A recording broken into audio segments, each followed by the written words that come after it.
یہ gold Smith جس نے شکار کیا ہے دادا عمران خان ایک ابھرتی ہوئی شے تھا، امیدیں وابستہ ہو رہی تھی، پہلے ہی سے ایک ہیرو کی شکل میں تھا، وہ اسلام کی بات کرنے چلا تھا، وہ اپنے کلچر کی بات کرنے چلا تھا۔ گولڈ سمتھ 5 کروڑ پاؤنڈ تو پہلی سلامی ملنے والی ہے، یہ قیمت کس سے کی دی جا رہی ہے؟ غور کیجئے، اگر وہ سارا سازشی کردار جو یہود کا ہے وہ سامنے ہو تو ہر شے آپ کے سامنے بالکل ٹرانسپیرنٹ نظر آئے گی، آپ دیکھ سکتے ہیں کہ اصل میں ہو کیا رہا ہے۔ جس کا شکار ابھی آپ کا عمران خان بھی ہو گیا ہے، کل جمعے میں مجھے اس کے بارے میں گفتگو کرنی ہے۔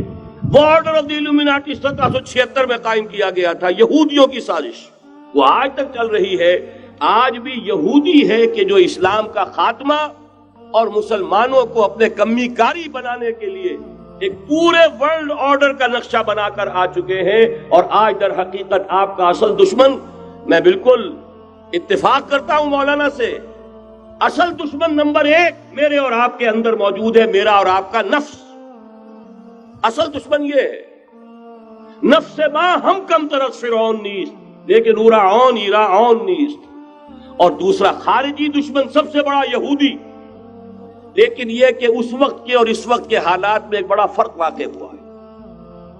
مجھے اقبال کے وہ شعر یاد آ رہے ہیں، دنیا کو ہے پھر مارکہ روح و بدن پیش، تہذیب نے پھر اپنے درندوں کو ابھارا، اللہ کو پامردی مومن پہ بھروسہ، ابلیس کو یورپ کی مشینوں کا سہارا۔ وہی تاریخ ستیزہ کار رہا ہے ازل سے تا امروز، چراغ مصطفی سے شرار بولہبی۔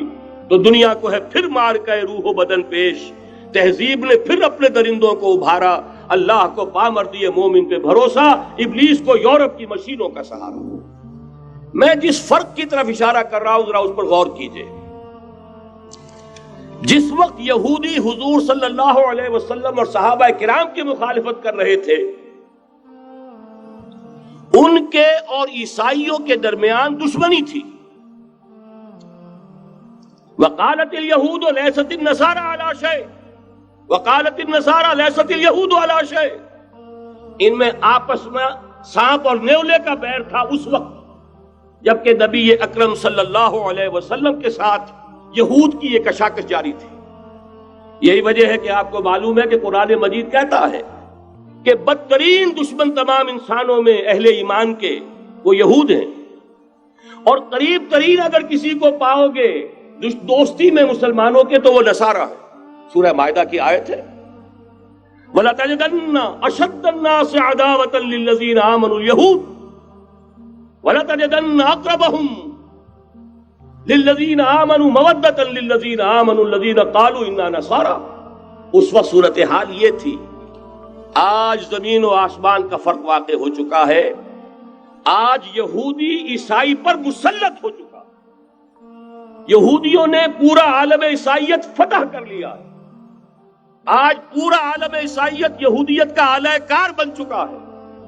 چنانچہ پہلے تو ایک ہی بات تھی، یہ تو تقریباً 300-400 سال قبل ہو چکا کہ west white Anglo Saxon Protestants یہ تو اعلی کار بن گئے تھے آج سے صدیوں پہلے، انہی کے ذریعے سے یورپ کے اندر انہوں نے سود کی اجازت حاصل کی، انہی کے ذریعے سے یہ ساری فحاشی اور یہ ساری عریانی کا جو بازار گرم کیا، یہ در حقیقت آزاد خیالی، لبرلزم،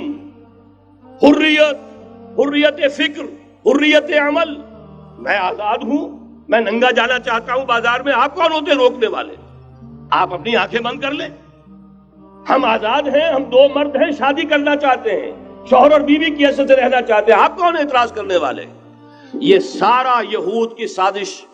اور آپ کو معلوم ہونا چاہیے جب تک پوپ کا کنٹرول تھا یورپ پر، یعنی ابھی کیتھولک جو عیسائیت ہے وہ غالب تھی، اس وقت تک پورے یورپ میں سود حرام تھا، کہیں انٹرسٹ کا کاروبار نہیں ہو سکتا تھا۔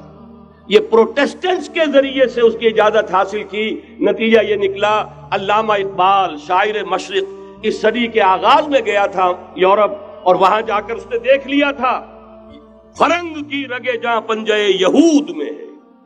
معاشی اعتبار سے یہودیوں نے پورے یورپ کے اوپر اپنا تسلط قائم کر لیا تھا، اور یہ یہودی کون تھے؟